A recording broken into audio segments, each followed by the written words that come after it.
combining strengths. You don't have to sell the country. You don't have to even merge it. But you can create a union where you put together the things that matter, a common currency, a common passport, free-flowing trade across the border, particularly in energy. And think about what that means. Right now, the U.S. grid is tapped out. You can't find a gigawatt of electrical power. There's unlimited power in Canada. And even Eric Schmidt said that at Google because they're concerned about building data centers. All of these opportunities exist. Now, I think this is a great idea, and I think the potential is massive, and the opportunity is huge. And I think at the end of the day, Canadians and Americans, their DNA is the same in terms of what they believe in, freedom. They fought in multiple wars together. I say let's make this happen one way or another and end up the strongest entity on earth. I'm worried about China. I really am. I think we're in the beginning of a long economic war. And if we're stronger and protecting the northern border and really making it hell for them around the world with our philosophy of freedom and commerce and strength, that's a good thing. You heard from Kevin O'Leary what he thinks about this idea of having a North American Union. As an investor, he actually sees this as a very good thing. He thinks, well, why don't we just tap into the natural resources that they have in Canada? Let's get together and we wouldn't have to necessarily sell Canada, but basically just form a union. He also mentioned that he thinks a common currency would be a helpful thing. Now, what I found interesting in my research is what Brother Gary Stearman from Prophecy Watchers said about this. Now listen to what he said about the 10 kings, or who would these 10 kings be? And listen, remember what Kevin O'Leary just said, okay?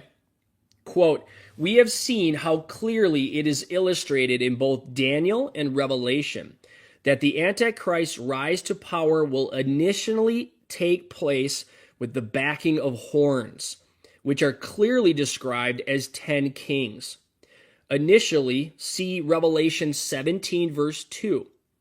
They are practically unknown. They have no kingdoms. But during a very short period of time, they share their power with the Antichrist. As close as we must be to all these specific details, it is probable that they are alive today." And I would have to agree with Brother Gary there. They will be the oligarchs, tech giants, bankers, investors. We just heard from an investor in Kevin O'Leary. And super scientists who are totally invested in a godless order of global powers. Let me read that again.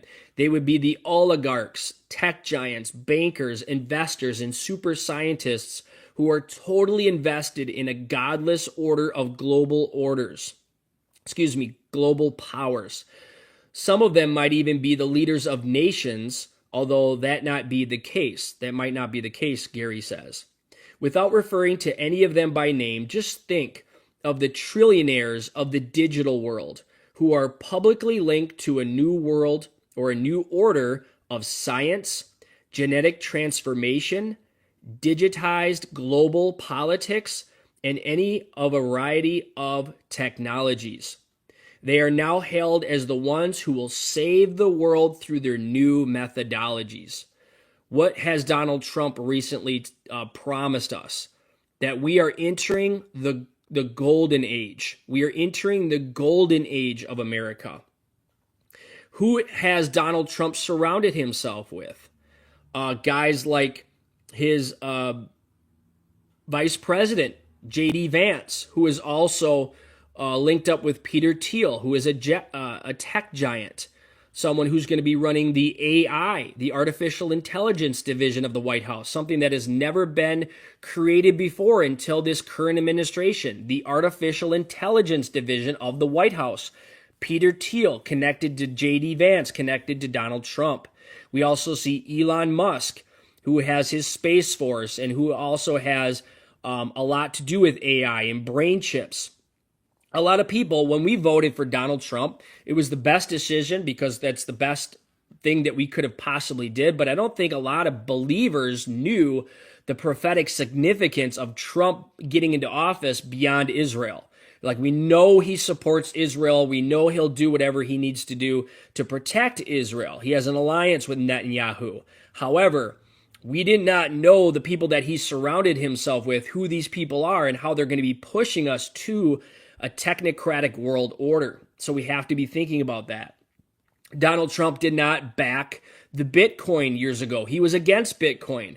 But now that Bitcoin is surging, he is backing it. And he's also created a division in the White House to back this digital monetary system in Bitcoin. Okay, so we see all the prophetic dots lining up.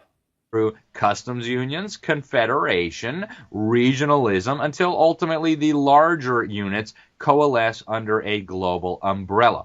And that's exactly what they're doing, folks. If you go back and watch the recent episode we did on the regionalization strategy that Klaus Schwab outlines as part of the Great Reset, and Henry Kissinger talked about this in his book World Order that was released almost a decade ago now. He says the contemporary quest for world order will require a coherent strategy to establish a concept of order within the various regions and then to relate these regional orders to one another. In other words, as Henry Kissinger points out, he was a big NAFTA booster, by the way. He said it was the most creative step toward a new world order that he had seen yet. He said that if you want to get this world order, the strategy, the concept that you have to do is you got to build regional orders. In other words, regional governments like the African Union, like the North American Union, the European Union, and then figure out ways to link these to each other.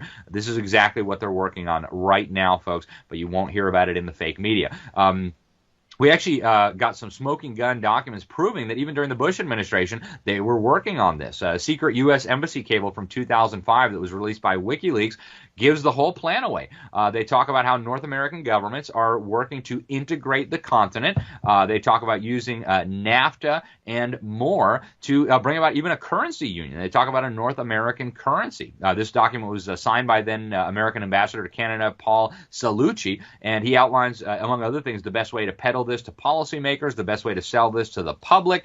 Talks about how you get around national constitutions and even an eventual monetary union with former Mexican President Vicente Fox has talked about many times. This cable talks about the supposed benefits of merging the countries. It gives the talking points and what people should be stressing in the efforts to promote further integration. He says their research leads them to conclude that it ought to be focused on security and prosperity because those are things that people can identify with and that don't sound very threatening.